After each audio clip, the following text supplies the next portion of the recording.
여러분 반갑습니다. 시촌입니다. 제가 얼마 전에 영상에서 경매에 나온 주택 중에서 좋은 주택을 찾는 게 굉장히 어렵다 이런 말씀을 드렸는데, 오늘은 좋은 주택을 한번 살펴보려고 합니다. 땅은 105평, 건물은 58평 정도 됩니다. 건물이 좀 크네요. 준공은 2020년이고 여기는 강원도 원주입니다. 치악산 자락이고요. 도시와 자연을 동시에 누릴 수 있는 그런 전원주택이에요. 집을 딱 보니까 좋아 보입니다. 고급스럽다라는 생각이 들 정도예요. 그래서 이 집은 싸진 않습니다. 현장 한번 살펴보고 꼼꼼하게 분석해 보도록 하겠습니다. 지도로 위치를 확인해 보겠습니다. 경매 물건은 여기에 있고요. 바로 동쪽에 치악산이 보입니다. 굉장히 가까운 거리예요. 등산을 좋아하고 또 지속적으로 운동하는 것에 관심 있는 분들은 괜찮은 입지입니다. 그리고 경매 물건 바로 남쪽에 이렇게 원주 혁신도시가 있는데 굉장히 가깝습니다. 이런 모습인데 여기 혁신도시에 웬만한 게 다 있기 때문에 생활은 굉장히 편할 것 같아요. 그런데 우리가 뉴스에서 많이 접하고 있는 소식인데 이 혁신도시들이 공실률이 장난이 아니에요. 여기 원주 혁신도시도 예외는 아닙니다. 제가 방문해 보니까 굉장히 많은 상가들이 비어 있었어요. 뭐 이거는 어쩔 수 없는 트렌드인 것 같습니다. 가까이 보시면 경매물건 전원주택 단지가 있는데 이 단지에는 경매물건 밖에 집이 없어요. 근데 바로 북쪽에 있는 단지에는 집들이 여기 위성지도에는 보이지 않지만 꽤 많이 지어져 있습니다. 서쪽에 아파트 있고 여기 동쪽에 길 건너서 또 전원주택들이 보여요. 전원주택 단지에 들어온 모습입니다. 마을길이 굉장히 깔끔하게 포장이 되어 있고요.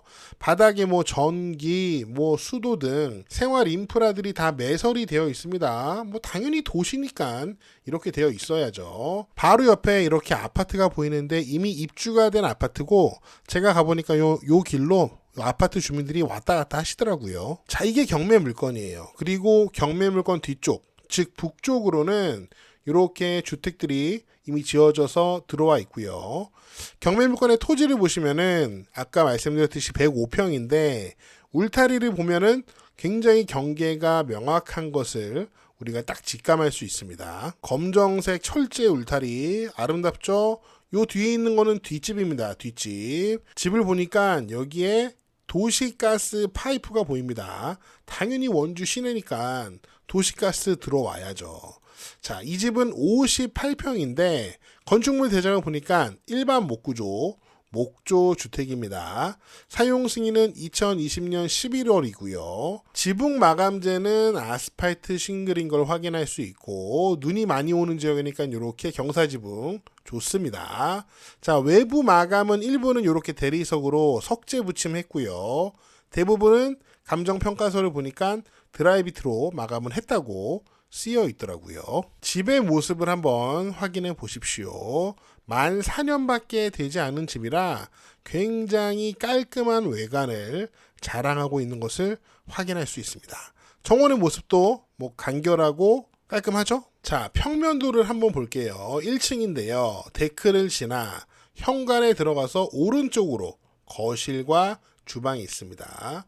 주방 옆에 다용도실 겸 보일러실, 그 옆에 공용 화장실, 그 앞쪽으로 또 다용도실이 있습니다. 건너편으로 2층 올라가는 계단, 그 밑에 창고가 있나 봐요. 왼쪽으로 가서 안방과 또 다른 방, 안방에 드레스룸과 화장실이 있습니다. 2층으로 한번 가볼게요. 2층으로 올라가면 이렇게 가족실이라고 공간이 굉장히 크고요. 2층에도 보일러실이 따로 있네요. 이 집은 1층, 2층 보일러를 따로 쓰는 것 같습니다. 그런데 가만히 생각해보면 그럴 수밖에 없는 게 이 집이 도시가스 보일러 사용하잖아요. 대부분의 도시가스 보일러가 하향식 보일러예요. 상향식이 아니라. 그러니까 1층, 2층 보일러를 따로 사용할 수밖에 없습니다. 그리고 집의 면적이 전체 58평으로 굉장히 크니까 보일러 하나로 전체를 커버하는 것은 좀 어려울 수 있습니다. 아무튼 2층에 이렇게 가족실이 크고 방이 있고 화장실이 하나 있습니다. 그런데 제가 현장에 가보니까 이런 표시가 있더라고요. 경매 물건이 여기 보이시고 여기에 이렇게 써 있습니다. 외부 차량 출입 금지. 이곳은 개인 토지이며 사도입니다. 외부인 차량 출입을 금지합니다. 이렇게 써놨어요. 원주 시내 도시인데 이거 조금 삭막하지 않나요? 자, 바로 국공유지 확인해 보겠습니다.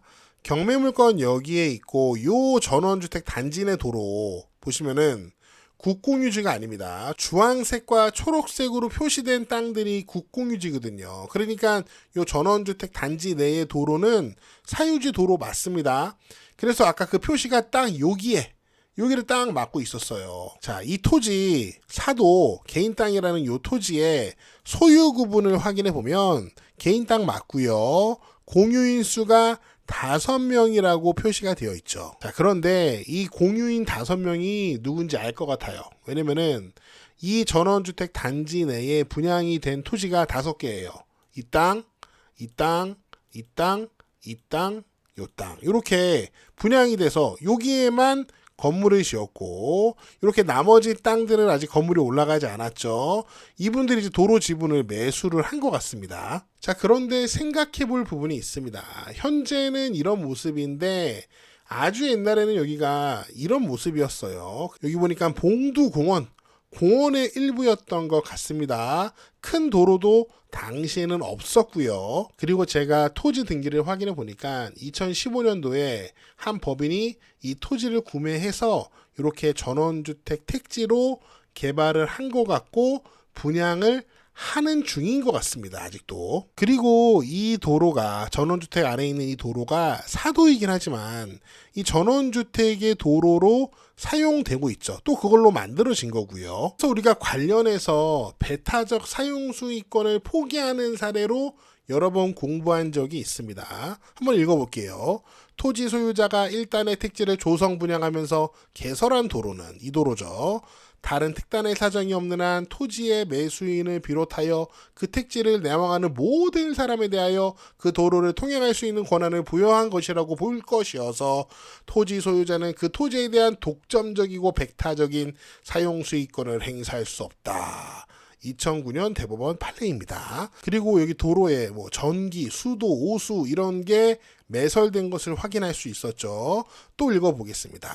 토지 소유자가 그 소유 토지를 도로, 수도시설의 매설 부지 등 일반 공중을 위한 용도로 제공한 경우 소유자가 토지를 공공의 사용에 제공한 경위 등 여러 사정을 종합적으로 고찰하고 토지 소유자의 소유권 보장과 공공의 이익 사이에 비교 형량을 한 결과 토지 소유자가 그 소유 토지에 대한 독점적 배타적 사용 수익권을 포기한 것으로 볼 수 있다면 토지 소유자는 그 토지 부분에 대하여 독점적이고 배타적인 사용 수익권을 행사할 수 없다. 대법원 2019년 판례고요. 그래서 저는 개인적으로 이 길은 막지 않는 게 낫다라고 생각을 하는데 또 이렇게 표지판을 붙여놓은 사람이 이렇게 외부 차량의 출입을 제한한 사람이 공유인 중 5명 중에 누군지도 우리는 알 수 없죠. 그런데 제가 봤을 때 문제는 이렇게 표시를 달아놓은 게 이렇게 외부 차량을 통제한다고 길을 막아놓은 것이 이 경매 물건의 채무자에게도 그리고 채권자에게도 어느 누구에게도 별로 좋지 않아요. 왜냐면은 원래 경매가 이렇게 진행이 됐어요. 무슨 말이냐면은 소유자 겸 채무자가 있고 금융기관 채권자가 이제 이미 경매를 신청한 상황이었는데 경매가 진행되는 중에 이렇게 바뀌었습니다. 여기 보시면은 땡땡땡의 파산 관제인 변호사 땡땡땡이라고 쓰여 있잖아요. 경매 진행 중에 요 소유자 겸 채무자가 파산을 하고 소유자 겸 채무자가 파산 관제인 변호사로 변경된 상황입니다. 자, 그렇다면 여기 채권자 금융기관 입장에서도 이 경매 물건이 좋은 가격에 낙찰되어서 최대한 채권을 많이 회수하는 게 좋고요. 요 파산한 사람 입장에서도 안타깝긴 하지만 그래도 자신의 재산이 좋은 가격에 처분돼서 많은 채무를 덜어내는 게 낫겠죠. 그런데 이렇게 사유지라고 개인 토지라고 외부인 차량을 출입금지한다라는 요 표시 자체가 채무자나 채권자에게 그 누구에게도 도움이 되지 않는다는 거죠. 사람들이 이거 보고 입찰에 참여하지 않을 가능성도 있으니까요. 경매기호 다시 한번 보겠습니다. 사건 번호 확인하시고요. 토지하고 건물이 일괄로 매각되고 있습니다. 감정가는 거의 7억이네요. 거의 7억인데 한 번 유찰돼서 현재 최저가는 4억 8천만 원 정도 됩니다. 바로 권리 분석해 보도록 하겠습니다. 최선순위 설정 말소 기준 권리는 2020년 12월 근저당이네요. 자, 점유자가 있고 보증금이 5천만 원이라고 권리 신고를 했습니다. 자신이 임차인이라고.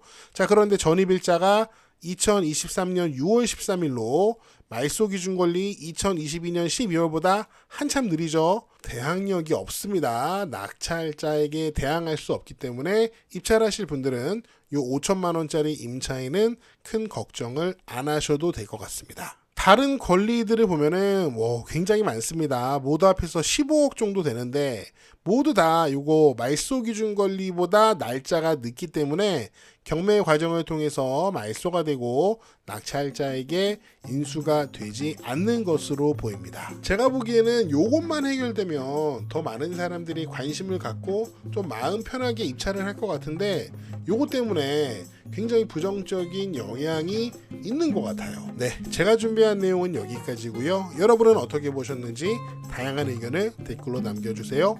저는 다음 영상에서 더 재미있고 유익한 내용으로 돌아오겠습니다. 여러분, See you again!